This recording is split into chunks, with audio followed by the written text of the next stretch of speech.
Kawawa naman ako kasi may coach na kumuha sa akin dito sa Pilipinas para i-train ako sa Japan ng pag-world class training ng gymnast. Kawawa naman ako kasi tinanggal niya ako sa comfort zone ko. Kawawa naman ako. So, kailan natin masasabi na naging official? 2 months. 2 months. yes. Ano ito ako naging independent? 18. Yeah, di po kasi siya nag-message nun at all. Parang 2 Kasi days. nga nawala ako. Oo, nawala po siya. Nag-move po siya ng mga gamit. Nang hindi kasi siya nagpapaalam po. So, sobrang nag-alala po ako na hindi ako pinatulog. Ganun po.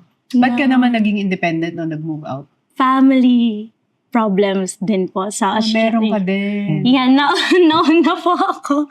Yeah, yes. So, Before Olympics, na-help niya din po ako kung paano gumawa ng mga plans. Paano ko i-approach differently yung trainings ko. Kasi frustrated ako palagi po, stress. And kasi palapit na ng palapit po. And wala na rin akong mapaglapitan. So, siya yung nagiging hingahan ko. Ano kaya yung amoy nung hingahan na yun? Putik, paano nga ulit to na nalo ng 2 gold? Napakahinang nila lang. Binigyan na ng opportunity. Ang takin nyo. Nakapunta ng Japan para mag-train ng pang world class training. Gagawin mo na lang is mag-focus sa training na yun. At enjoy mo. Kasi bibihira lang nakakatamasa ng ganong biyaya. I-enjoy mo lang sana. Hindi yung nagmumukmuk ka. Kawawa naman ako kasi may coach na kumuha sa akin dito sa Pilipinas para i-train ako sa Japan ng pag-world class training ng gymnast. Kawawa naman ako kasi tinanggal niya ako sa comfort zone ko.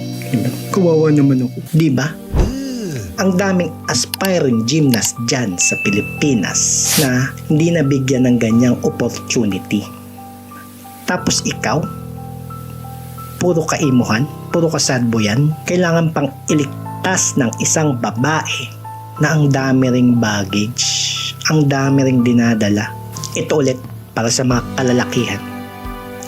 Kung alam nyo na palang ang dami nyong dinadala sa buhay na mabibigat, huwag nyo nang dagdagan ng isang babaeng may dinadala rin. Mag-isip-isip din kayo. Huwag puro itlog yung pairalin. Diba? Isip din.